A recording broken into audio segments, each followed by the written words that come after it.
విజయవాడలో bank fake అకౌంట్ల ద్వారా 5.28 కోట్ల లోన్ తీసుకుని మోసం చేసిన పవన్ కుమార్ ను పోలీసులు అరెస్టు చేశారు. యాక్సిస్ బ్యాంక్ వివిధ బ్రాంచులలో 26 నకిలీ ఖాతాలు తెరిచి తప్పుడు సాలరీ స్లిప్ తో ఈ మోసానికి పాల్పడినట్లు పోలీస్ కమిషనర్ రాజశేఖర్ బాబు తెలిపారు. నిందితుడి వద్ద నుంచి 7 కోట్ల విలువైన 34 ఆస్తి పత్రాలు, అలాగే కారు, బైక్, 122 గ్రాముల బంగారం, 927 గ్రాముల వెండి, 9 ATM కార్డులను స్వాధీనం చేసుకున్నారు. గతంలో పలు స్టేషన్లో కేసులు ఉన్న ఈ నిందితుడిని ప్రత్యేక బృందాలు సాంకేతిక ఆధారాలతో పట్టుకున్నాయి.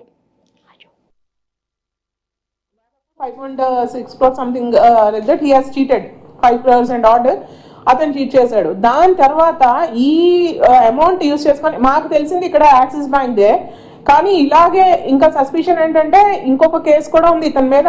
ఇంతకు ముందు కూడా చాలా కేసులు నమోదై ఉండబడ్డాయి. ఒక 2 బైక్ థెఫ్ట్ కేసులు, ఒకటి ఎక్స్టార్షన్ కేసు, ఒకటి ఇంకొక దగ్గర అబ్యూస్ చేశాడు, ఒక గవర్నమెంట్ ఎంప్లాయీని అబ్యూస్ చేశాడు, అదొక కేసు ఒకటి. ఇలా ఒక 4 కేసులు ఆల్రెడీ నమోదు చేయబడ్డాయి. అలాగే భవానీపురంలోని HDFC బ్యాంక్ లో కూడా సేమ్ మోడస్ ఆపరెండితో చేశాడు అతను. సో అతన్ని అప్పుడు ఛేదించలేకపోయారు.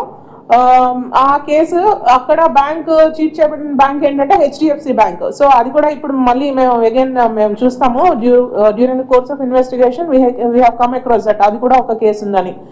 సో ఈ విధంగా బ్యాంక్స్ ని చీట్ చేసి చాలా మటుకు ప్రాపర్టీస్ కొనుక్కున్నాడు. వాడు ల్యాండ్స్ కొనుక్కున్నాడు. ఆయన దాదాపు ఇప్పటి వరకు అప్పటి డాక్యుమెంట్స్ ప్రకారం చూస్తే దాదాపు 34 డాక్యుమెంట్స్ మేము సీజ్ చేయడం జరిగింది. 34 డాక్యుమెంట్స్ గాను 7 కోట్లు. అంటే ఈ డాక్యుమెంట్స్ అన్ని కూడా 2020 తర్వాతే ఇతనికి వచ్చాయి. 7 కోట్ల విలువైన స్థిరాస్తులు సంపాదించాడు. అట్ ద సేమ్ టైం ఒక 2 కార్లు కూడా కొన్నాడు. ఒక కార్ని అయితే సీజ్ చేయడం జరిగింది, ఒక బైక్.